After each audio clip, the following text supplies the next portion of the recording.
دریا میں محنت کر کے یعنی کشتیاں چلا کر گزارا کرتے تھے، اور ان کے سامنے کی طرف ایک بادشاہ تھا جو ہر ایک کشتی کو زبردستی چھین لیتا تھا۔ تو میں نے چاہا کہ اسے عیب دار کر دوں تاکہ وہ اسے غصب نہ کر سکے، اور وہ جو لڑکا تھا اس کے ماں باپ دونوں مومن تھے، تو ہمیں اندیشہ ہوا کہ وہ بڑا ہو کر جو بد کردار ہوتا کہیں ان کو سرکشی اور کفر میں نہ پھنسا دے۔ تو ہم نے چاہا کہ ان کا پروردگار ان کو اس کی جگہ اور بچہ عطا فرمائے جو پاک نیتی اور محبت میں اس سے بہتر ہو، اور وہ جو دیوار تھی سو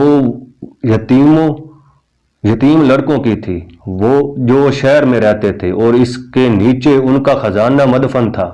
اور ان کا باپ ایک نیک بخت آدمی تھا۔ تو تمہارے پروردگار نے چاہا کہ وہ اپنی جوانی کو پہنچ جائیں اور پھر اپنا خزانہ نکالیں۔ یہ تمہارے پروردگار کی مہربانی ہے، اور یہ کام میں نے اپنی طرف سے نہیں کیے، یہ ان باتوں کا راز ہے جن پر تم صبر نہ کر سکے۔ سورہ نمبر 18، 60 اور 82 آیت۔ بہرکیف حضرت خضر علیہ السلام کے اس قصے کے بارے میں مفسرین نے بیان کیا ہے کہ خضر علیہ السلام کو اللہ تعالیٰ نے حضرت موسیٰ علیہ السلام کے زمانے میں اس لیے مبعوث فرمایا تھا تاکہ وہ آخر الذکر کی معاونت کریں، جیسا کہ اللہ تعالیٰ نے انبیاء سے عہد لیا تھا کہ ان کے زمانے میں جو دوسرا نبی مبعوث ہو تو وہ ہمیشہ ان کے معین و معاون ہوں گے۔ مفسرین نے یہ بھی بیان کیا ہے جس طرح جبرائیل علیہ السلام کو دوسرے فرشتوں پر فضیلت تھا، اسی طرح اللہ تعالیٰ نے سلسلہ ابراہیمی کے انبیاء کو، جن میں حضرت موسیٰ علیہ السلام بھی شامل ہیں، دوسرے انبیاء پر فضیلت بخشی تھی۔ چنانچہ ظاہر ہے کہ حضرت موسیٰ علیہ السلام اور حضرت خضر علیہ السلام سے خدا کی نزدیک اشرف تھے، لیکن جس حدیث نبوی صلی اللہ علیہ وسلم کے حوالے سے یہ تفسیر پیش کی گئی ہے وہ اہل تحقیق کے نزدیک ضعیف ہے، اور حاکم نے جن اسناد کے حوالے سے پیش کیا گیا ہے وہ خود اپنی اپنی جگہ ضعیف بتائی گئی ہیں، واللہ اعلم۔ سرخی حدیث فتون کے بارے میں امام عبد الرحمن نسائی نے اپنی کتاب سنن میں سورۃ طٰہٰ کی آیت اشرفیہ آیت نمبر 40، سورۃ طٰہٰ آیت نمبر 40، یاد کر جب تیری بہن چل رہی تھی اور کہہ رہی تھی کہ اگر تم کہو تو میں بتا دوں، جو اس کی نگہبانی کرے اس تدبیر سے ہم نے تجھے تیری ماں کے پاس پہنچایا کہ اس کی آنکھیں ٹھنڈی رہیں اور وہ غمگین نہ ہو، اور تو نے ایک شخص کو مار ڈالا تھا، اس پر بھی ہم نے تجھے غم سے بچا لیا،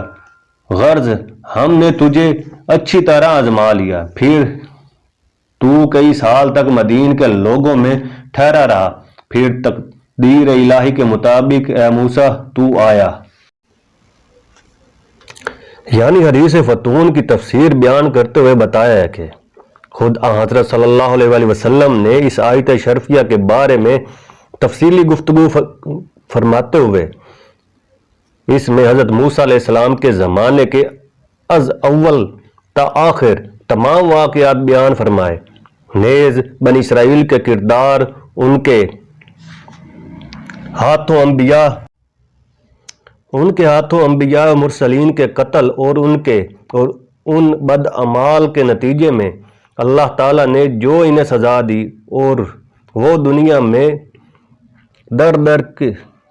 برسوں ٹھوکریں کھاتے پھرتے، اور آپ کے زمانے تک ان کا وہی حال رہا۔ اسے بھی تسلیم سے اور تفصیلاً بیان فرمایا۔ اس حدیث کے بارے میں دیگر مفسرین و علماء دین کے متعدد روایات ہیں۔ جن پر مورخین نے بھی اپنی اپنی جگہ اور اپنے اپنے انداز میں روشنی ڈالی، جن کے بیانات ہم نے بخوف طوالت یہاں حذف کر دیے ہیں۔